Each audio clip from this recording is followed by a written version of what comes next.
Hello. So today I am going to do a lesson on meiosis using playing cards. So this is a follow-up to a lesson that I did on mitosis. So in case you've seen that video as well. So this is a little fun educational activity that you can do with your students, your children, especially if you're homeschooling right now, as many of us right now are. And so the whole purpose of this is to help students develop a basic understanding of how the gametes, otherwise known as the sex cells, the sperm and eggs, form. So let's just do a little review. So mitosis is the process where the chromosomes, so these are all of our DNA molecules that carry genes, where the nucleus of our cell, that's what we sometimes call the control center of our cell, that contains all of our genetic material, they duplicate and the nucleus divides, which eventually allows the rest of the cell to divide. And this process is needed for growth, as our cells are growing. If cells are damaged, they need to be repaired, or just to replace old cells with new cells. And it's also used by certain organisms, both plants and animals and other organisms that reproduce asexually. Whereas meiosis is necessary for any organism that undergoes sexual reproduction. So whether it's plants that make flowers or obviously animals. And it's the forming of the sperm and egg. So here's some basic things to understand. So these five pairs of cards, so we have two sets of cards. So we have diamond and red diamond, black clubs, represent an organism that has 5 homologous pairs. Now, in the case I've chosen 5 pairs just to make things a little simple. You could use a full deck from ace to king. You could only use 4 or 2. It really is up to you, but I've just used 5 because it's a good, it's not too many cards, but not too little. And it still demonstrates the idea that these cards, these cards come in pairs and that they represent the individual chromosomes. So as I mentioned in the last video on mitosis, the reason why I like using playing cards is because they help students understand the concept that these are not identical. And that's why I've used 2 different suits. In fact, I like using 2 different colors because it reinforces the idea that one set of chromosomes came from one parent, whereas the other set of chromosomes came from another parent, and together you get a unique individual. And it reinforces the idea that they complement. Each pair contains genes that complement each other, that code for similar traits. So this also gets into the concept of diploid, so having 2 sets of chromosomes, or in this case 2 sets of cards, as opposed to eventually in meiosis we have a haploid, so half of a set of chromosomes, which in essence is what sperm and egg cells are. They contain half of the number of chromosomes that you have, and the whole idea is for it to, let's say the sperm or the egg, the whole idea is for it to combine with, so a sperm connects with an egg. The sperm has 23. In the case of humans, for example, we have 23 pairs. The sperm has 23, the egg has 23, and together they form a new individual organism that has 46 each with half of the chromosomes from one parent and half of the chromosomes in the other parent. But in this case, I've chosen an organism that only has 5 pairs of chromosomes that carries individual genes. And this is a concept that even when I remember when I was taking biology in high school, I didn't quite get. And that's why I really like using cards. So let's just do a little review. So just kind of do a little recap and understanding of some basic terms. Meiosis, again, the sole purpose of meiosis is to form sex cells. But the process of meiosis actually came from mitosis. And so the phases are very similar. The one difference is that in mitosis, as you start out with, let's go with humans, for example. So in the process of mitosis, we start out with a nucleus with 46 chromosomes, and we end up with 2 identical nuclei that each have 46 chromosomes, and both nuclei should be identical. In the case of meiosis, you start out with, again, so let's say in humans, you start out with 1 nucleus with 46 chromosomes, but in the end, you actually wind up with 4 nuclei with only 23 chromosomes each, and they're not identical. And the purpose of it is because the one advantage of sexual reproduction is that it allows for variations, or what we call genetic diversity, within a population that allows the individual to adapt to changes in the environment. And that's the one key advantage. So that's why the process of meiosis occurs. So but similar to mitosis, it has the same phases: prophase, metaphase, anaphase, and telophase. The difference is that you have a metaphase, you have a meiosis 1 and a meiosis 2. So there's a prophase 1 and a prophase 2. There's a metaphase 1 and metaphase 2. There is a anaphase 1, anaphase 2, telophase 1, telophase 2. So we're going to start with prophase 1. So here we have, again, a diploid, a full 2 sets of chromosomes. And they, just like in the regular cell cycle, the DNA is going to replicate itself.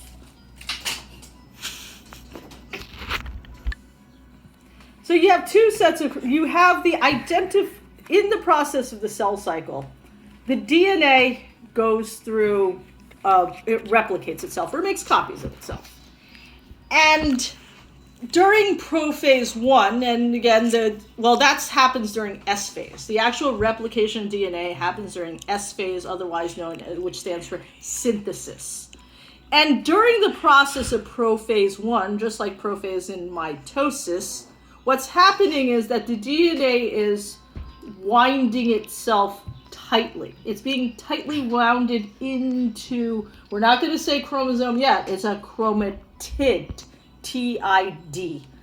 And as these individual, as you have a replicated DNA or a duplicate chromatid, what it's going to do is it's going to, just like in prophase, it's going to find its duplicate chromatid. So right now you have the ace of diamonds. And now you have the ace of clubs, 2 of clubs, and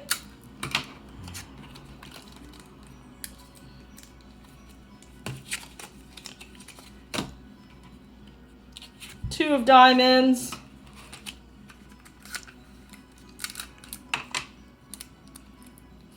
so it's very similar to prophase and mitosis.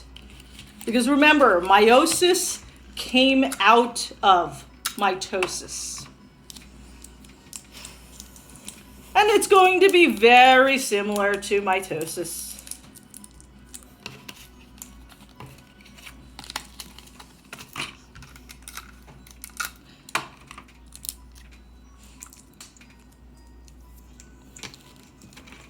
So just once again to remind viewers watching this, I've decided to choose 5 pairs because it's just easier to demonstrate. If you want to use a full deck and you go from ace to use 13 pairs from ace to king, you can do that too. It's really what works for you.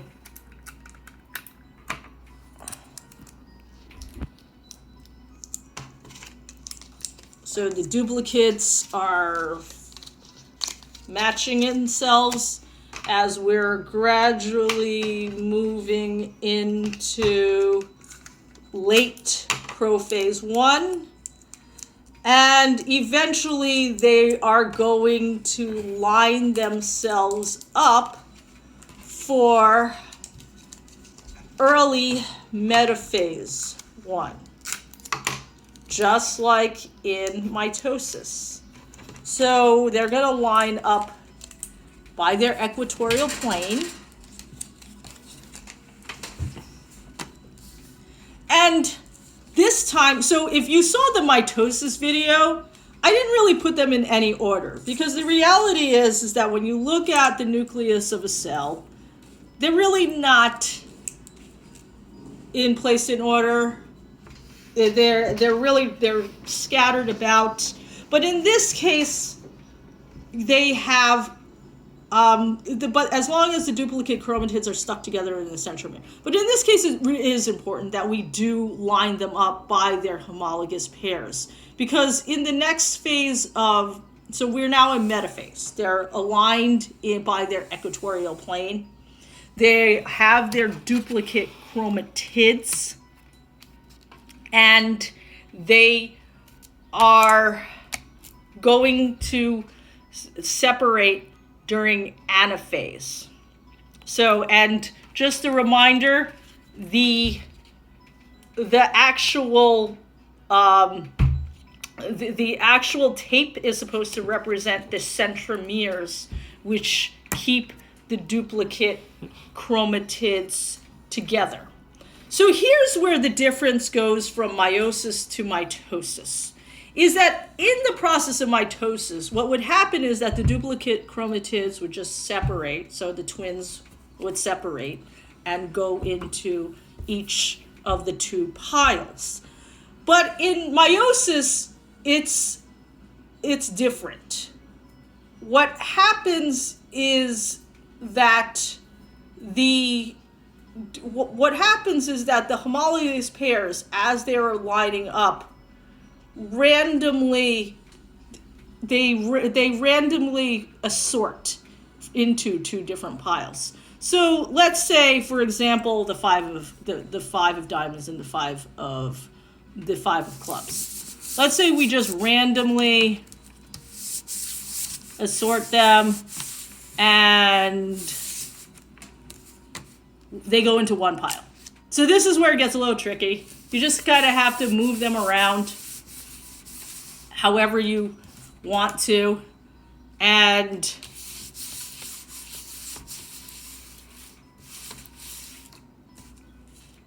you wind up with, remember, it's going to be what we call random distribution, because at the end you do not want duplicate chromatids. You actually want to have 2 different nuclei that are not identical. So this is what we have right now. We have 2, now we have 2 haploid cells. Now they have their duplicate chromatid attached to each other, but the difference is that now you actually have 2 separate sets of, the homologous pairs have been separated, to basically put it that way. And you have, and now, so this is anaphase 1. Well, when they separated, it was anaphase 1. And you have 2 nuclei that are not identical with each other. So now we're going to get ready for telophase 1. And remember, telophase 1 is the formation of the nuclear membrane. which is represented by string. You could also use chalk or erasable crayon, however you use it. But now you have this nuclear membrane, which makes a cell eukaryotic, having a membrane that separates the genetic material from the rest of the cell, as opposed to bacteria, for example, that are prokaryotic that don't have a nuclear membrane.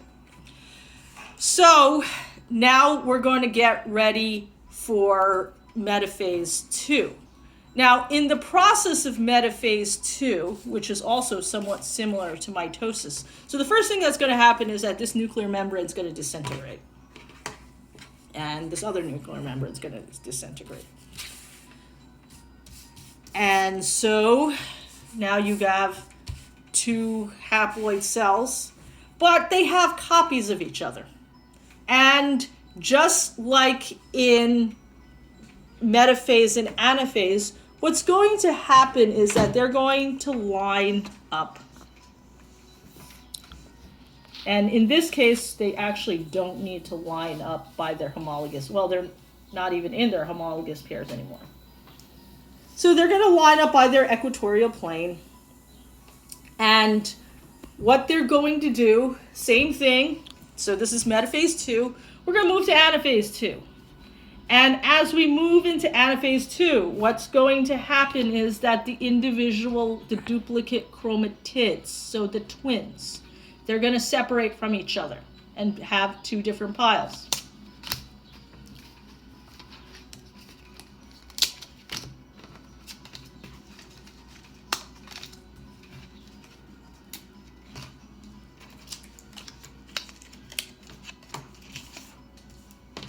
And as I mentioned in the other video, if you really want to continue with the authenticity of this analogy of using cards to demonstrate chromatids, one of the things that you can actually do is to use string or yarn to attach it. You can maybe use a little round plastic, I don't know, spool of a thread, and attach it to the string or the yarn.